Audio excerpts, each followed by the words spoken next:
We are, of course, going to start then with Alexander Isak. And this extraordinary story, Charlie, escalated, didn't it, last night? Because Isak broke his silence, accusing Newcastle of broken promises and a breakdown in trust. In his words, the relationship can't continue, and he insists that change is in the best interests of everyone. Newcastle, of course, have responded. They say that the club never made a commitment to Isak that he could leave this summer. The drama unfolded during the PFA Awards as expected. Isak wasn't at the ceremony in Manchester, but he was named in the Team of the Year. A matter of minutes after that was announced, the drama, he posted a statement on his Instagram. This is what he said at 8:30 last night. I'm proud to be recognised by my fellow professionals with a place in the PFA Premier League Team of the season 24-25. First and foremost, I want to thank my teammates and everyone at Newcastle United who supported me along the way. I'm not at the ceremony tonight with everything going on. I didn't feel like it was going to be right for me to be there. I've kept quiet for a long time while others have spoken. That silence has allowed people to push their own version of events, even though they know it doesn't reflect what was really said and agreed behind closed doors. The reality is that promises were made, and the club has known my position for a long time. He goes on to say to now act as if these issues are only emerging is misleading. When promises are broken and trust is lost, the relationship can't continue. That's where things are for me right now, and why change is in the best interests of everyone, not just myself. That wasn't the end of the drama, would you believe it? 11:30 last night, Newcastle responded. They are adamant that the club never made a promise to Isak that he could leave St James's Park, and that they appeared to have left the door open for him to be reintegrated into the first team. This is their statement. They say, we are disappointed to have been alerted to a social media post by Alexander Isak this evening. We are clear in response that Alex remains under contract and that no commitment has ever been made by a club official that Alex can leave Newcastle United this summer. We want to keep our best players, they say, but we also understand players have their own wishes, and we listen to their views. As explained to Alex and his representatives, we must always take into consideration the best interests of Newcastle United, the team and our supporters in all decisions, and we've been clear that the conditions of a sale this summer have not transpired. We do not foresee these conditions being met. This is a proud football club, Newcastle say, with proud traditions, and we strive to retain our family feel. Alex remains part of the family and will be welcomed back when he's ready to rejoin his teammates. It is incredible, Charlie Austin, isn't it, that we're here now in this moment with 12 days until the window closes. More from Charlie in a second, but let's get to the northeast, shall we, and speak to our reporter Keith Downey. Keith, a very good morning to you, my friend. It keeps rumbling on, this story. Extraordinary turn of events last night. Where does this leave the situation now? Yeah, you're right. It does keep rumbling on, doesn't it? It feels very much like a line in the sand was drawn last night. Clearly, there's a standoff between both parties. In many ways, I actually think it's positive that we've heard from both parties, so we actually know where they stand. Now, there is still a few grey areas there with regards to what the broken promises and the broken trust is there that Alexander Isak is alluding to. My reading of that situation was the contract renewal that he believes he was promised over a year ago. Newcastle responded by saying that he was never promised a move away from the club. So it feels like there's still a bit of a grey area there. Where does it leave the situation? Well, it leaves Alexander Isak still training on his own, away from his teammates. The Newcastle players have been arriving in the last half an hour or so here at the training ground to go through their paces this morning ahead of their next match, ironically against Liverpool at home, Monday Night Football live on Sky Sports. That is going to be a tasty fixture with everything going around. But it'll be interesting to see how Alexander Isak digests that reply from Newcastle last night. It felt very much like a hardening of their stance, and it feels very much like it will be difficult for Isak to leave Newcastle United this window now on the back of what Newcastle had to say last night. And I was just listening to you there, Will, just going through the statements from last night, and the key line from me came from from Newcastle in their statement just after 11:30 last night, where they said, we have been clear that the conditions of a sale this summer have not transpired, and we do not foresee those conditions being met. Now, those conditions are that Liverpool or any buyer comes to Newcastle with an offer that they can't refuse. We've said before on multiple occasions that Newcastle are looking for £150 million for Alexander Isak, which of course would smash the Premier League transfer record. And the second of those is that Newcastle have an adequate replacement in the door. And of course we know they've tried for Hugo Ekitike, we know they've tried for Benjamin Sesko. They got right down to the wire in both those transfers, only to lose out to, ironically, Liverpool and then Manchester United. Had Newcastle managed to get one of those two players in and Liverpool came in with an acceptable offer, I think Alexander Isak probably would have gone this window. Newcastle would have facilitated that. But with the days ticking down now, as you rightly say, just 12 days to go, it sounds, from what Newcastle say last night, it's going to be very, very difficult for them to part with their star man because they've not managed to meet those two conditions. So, yeah, it feels like a standoff. I wouldn't say it's 100% dead. I wouldn't say that Isak will definitely remain a Newcastle United player.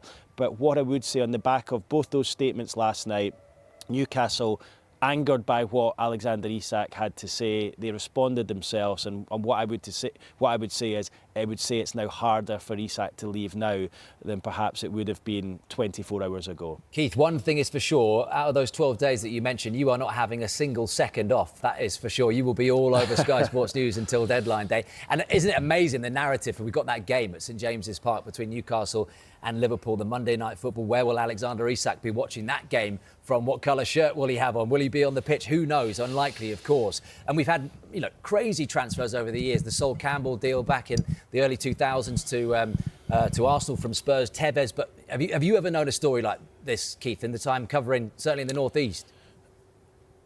Do you know, if I'd been given £1 for every time I'd been asked in the street what's happening with Alexander Isak, I could have probably bought him myself and handed him over to Liverpool. That's how much this story has dominated the North East. It's dominated the Newcastle supporters' minds. And look, I have to say, just looking at some of the responses on social media to Newcastle's statement last night, it feels very positive from the Newcastle fans. They are really angry with the way Alexander Isak has acted. He was about to go down as a legendary player for this club. Of course, he scored the winner in the cup final back in March to bring the trophy back, the first silverware won by Newcastle in 7 long decades. And here we are just 4 months later talking about him being on strike, him losing the support of the fan base, and will he ever play for Newcastle United again? So to answer your question, no, I've never known anything like this. All the strands to the story, Liverpool coming in with a £110 million bid, Isak refusing to travel to Korea as part of Newcastle's pre-season tour, Isak coming home from Glasgow when they were playing Celtic because he was angry that Liverpool came in and took Ekitike instead of him, and he felt that he was the next man in the door at Liverpool, him training on his own here. There's been, and then the statements last night, that's just to name but a few of the strands to this story that will drag on. And I think the next big question we need to ask, and we need to find out, and we probably won't find out certainly for a few weeks yet, is will Alexander Isak, if he stays this window, pull on the black and white stripes of Newcastle United again? I would have to say that is in question after what he said last night about promises being broken, trust broken, and the relationship is pretty much ended as a result of that. It felt very final what Alexander Isak was saying last night. So look, Newcastle saying he will be welcomed back and integrated back into the side, but again that falls on Alexander Isak and it's his decision. Eddie Howe said that on Saturday after the draw against Aston Villa. He said only one man, only one person can change this. And that is Alexander Isak, and so far he's not shown any willingness to do that. So let's see what happens. Let's see if Liverpool come back to the table. Newcastle still haven't managed to bring in one striker this summer, never mind the two that they need. Will they have a decision to make if they manage to bring in one and Liverpool make an offer that they can't refuse? Potentially. Will they be able to let Isak go if they bring in nobody? No. So a lot depends on what Newcastle managed to do in the last 12 days. But I have to say that hardening of the stance from Newcastle United last night feels like it's drawn a line in the sand. And it feels very much like it's going to be more difficult for Isak to leave now than, as I say, than it did probably a day or two ago. Keith, top man, thank you very much. Keith Downey live up in the northeast for us. Charlie Austin's been sitting here like a coiled spring. Charlie, you've had so much to say about Alexander Isak, and one thing I've noticed this week and last week you were saying was, let's wait till we hear from the horse's mouth. We have done now, so what's the Austin take on it? The way I see it is this is last straw, and he's cemented what he's saying. He's, look, I want to leave. The relationship's broken, trust has been broken, people have gone back on his word, and then Newcastle have come out and said, that isn't a conversation that's happened, we want you to stay, we'll welcome you straight back. Like, that's obviously what's going to happen. If he's still part of Newcastle when the window shuts, he will be back playing. Regardless of what anyone thinks, the fans think, etc., he's going to come back and play if the window's shut. The biggest picture of all... You're certain on that? I am, because obviously, the World Cup... He's got to play, obviously, for Sweden with the World Cup, yeah. But... You think he just he's not going to he's not going to refuse. He's not going to refuse to play when the window's shut. The World Cup's at the end. That's the big picture. He's going to come. He's still been training. Yes, he won't be have match minutes or anything like that. But the players will integrate him straight back in also. It's Alexander Isak. He's top player, top centre forward. They know with him in the team they can do well again this season. So for me, it's Isak real pushing it now to be like, I want to go. The relationship's broken. How it goes between these next 11, 12 days will be one to keep an eye on. Yeah, but from a player's perspective and the timing of all of this last night, as I read out... He knows what he's doing, Will. Like, he knows... Yeah, but what's he hoping for with a statement like that? He's hoping he can get this deal done. He's still being told from behind the scenes on his part, must be that we can get this deal done. This is what we need to do to get this deal done. Can we put out a statement? Let's put our statement together from our stance. Listen, Newcastle didn't wait too long to come back with theirs, did they? And really rubber stamp theirs to say, look, this is where we are on the situation. But look, he's trying to get out as much as possible now, and that's it. And also, Charlie, before we speak to a Newcastle fan, it's what he expects from the club. How does he expect Newcastle to react when he's put something like that out during the PFA Awards? I think he's gone too far on that side. He's trying to think, right, it's really broken now. The relationship's broken down. There's no coming back from this. And the biggest thing out of it all is there's only 12 days to go, and if they don't get no replacements in, he certainly ain't going nowhere. So you're almost going to have to go back on what he said. Don't be surprised in 4 weeks' time he's coming back and just saying it was part of the plan to try and get out. But the most I take out, does he leave? I'm unsure, but I will be sure that when the window shuts, if he's still there, he'll be putting the black and white shirt on again. Come on then, Geordie boys and girls, let's hear from you. Let's speak to a Newcastle fan, Pete. Pete, we spoke to you last week. You were very unhappy about this situation. We've now heard from Alexander Isak. Charlie Austin there saying that he will be playing for Newcastle again if it doesn't develop. You know, will you have that? Firstly, what's your take, Pete, on what Isak said last night? For me personally, furious at his attempt to try and sort of get his last chance at a move in this window. It just smacks of desperation from Alexander Isak and his representatives that they've gone to these sorts of lengths.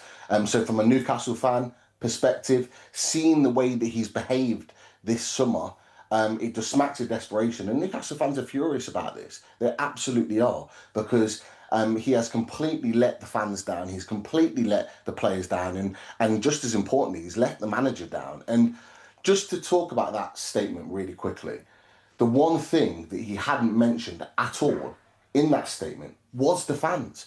And the fans backed him all the way through. Ever since he stepped foot in the Premier League, we've backed him, loved him. He has been lauded as a legend, and he can't even be bothered to acknowledge us in a statement. I think it's absolutely disgraceful. Pete, he has obviously been lauded by the fans, of course, and rightly so, for what he's done on the pitch. But this is not something new.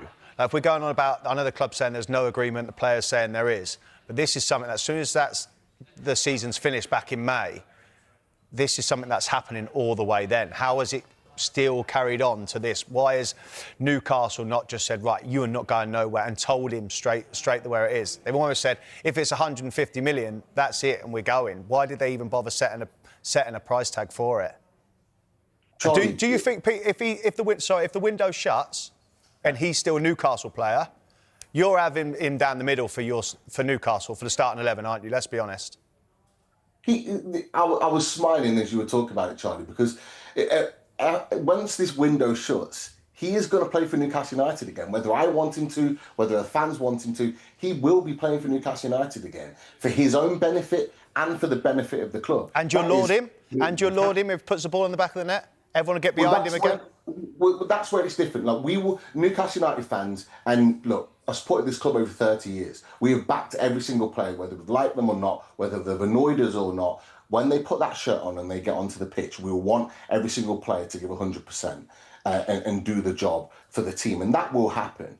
Whether we forgive Alexander Isak for this, that's another matter. And that's going to take a little bit longer for Newcastle United fans. You know, it might be quicker for the manager and the player, but Newcastle United fans will never, ever forget this quickly, because this is the worst we've ever experienced, certainly in the most recent era, of a player behaving in this manner. This doesn't just get wiped or swept under the rug at all. And he's only made things worse as the summer's gone on.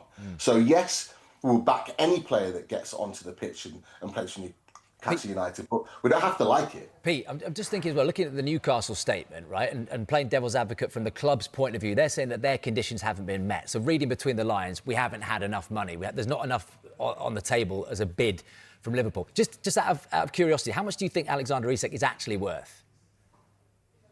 He's worth as much as the club valued him, in my opinion. Which is what? Which is what we think 150, right? Because if there's players flying around in this transfer window for 60, 70 million pounds, I don't support Newcastle, but I think he probably is worth about 150 million pounds, right? So ultimately, does this just pan out where we get to a point closer to the 1st of September, Liverpool come in with 130 plus 10 add-ons, etc., and he just goes because they've got the money that they think he's worth. He wants to go. Newcastle are saying, we need more money. It's as simple as that now, isn't it? It was as simple as that. If Liverpool had the money, which we believe been told all summer that they have. Well, they've recouped 240 million quid, Pete. They've got the money. So they have the money. So then you've got to ask the question, why has this gone on so long? Why have they gone with such a low offer of 110 million when they know what this figure has been? This figure's not new. This figure's not new for this summer. It's been 6, 8, 9 months ago that it was being reported that Newcastle United would only start a conversation at around £150 million. So this is not new information. But Anyone that's been Pete, this is a knock-on effect as well also, because let's just say we get to September the 1st and Liverpool offer the money. Now you're going to need to replace him. You haven't replaced Callum Wilson yet. Yes, Youngwister's going through that scenario and whether yes or no that deal comes in. But it's the knock-on effect that actually, do you know what? If he does go, yes, the finances come in, but you need replacements. And then if he doesn't go, you're still in that scenario of he's got to get back in and perform the way he did last season. Because let's be honest, if he doesn't perform the way he does last season and he stays at Newcastle, the finger is heavily going to be pointed that you down. The fee goes down as well, Charlie. Yeah, of course, but it'll be the fee goes down and the downing of tools. You're not performing the way you did last year because you're still sulking about not getting your move. Well, and this is where it kind of lies into the next point in terms of how Newcastle United have responded. Yes, absolutely, the 150 million and getting that deal done would have been the situation that I think everyone would have wanted, seeing as how Alexander Isak's behaved. But actually now, at this point, you've just talked about it, we need 2 strikers. We've got, 12 days left of the window? Like, that is not going to happen, in my opinion, between now and the end of the window. Well, Charlie and I were talking about that, Pete, exactly. You know, if rumours are to be believed, not even rumours, you know, on the transfer show, we're talking about Jurgen Strand-Larsen at Wolves, and they've actually only officially just bought him, so he's under a long contract. It's going to take a lot of money to get him away. That's the level of player that you're looking at now. They don't exist, those strikers. Pete, we've got to wrap things up, but just to finish, and look, just to put the point across again, Alexander Isak, do you have any sympathy with him, really, the fact that he's saying broken promises, etc.? All right, it may have come from a previous regime under Staveley. Do you have any sympathy with that? And what is the ideal scenario between now and transfer deadline day? Take the 150 or try somehow and reintegrate him? OK, firstly, do I feel any sympathy for Alexander Isak? Absolutely not. His behaviour this summer this summer and how he's behaved to Newcastle fans, players and manager means that I show no sympathy for him. I would have if he'd have gone about things in the right manner. That's gone for me. The last thing for me is that actually I'm so proud of my football club. I'm so proud of my owners for that statement last night, because what that means is that for once in a long time, the clubs have taken back power. It's no longer player power as it has been for so many years. The club has made the statement. So now I want the club to see this through. He stays at Newcastle United. He plays for Newcastle United, and we let him go when we're ready to let him go. Have you got Isak 14 on the back of that shirt? No, throughout the years, I've had players on the back and they've all ended up leaving the club. So I no longer have names on the back. So thankfully, I will continue to do that. Pete, good call. Thank you very much, mate. We'll see how this plays out, won't we? Transfer deadline day, 12 days away. Right, stay with us.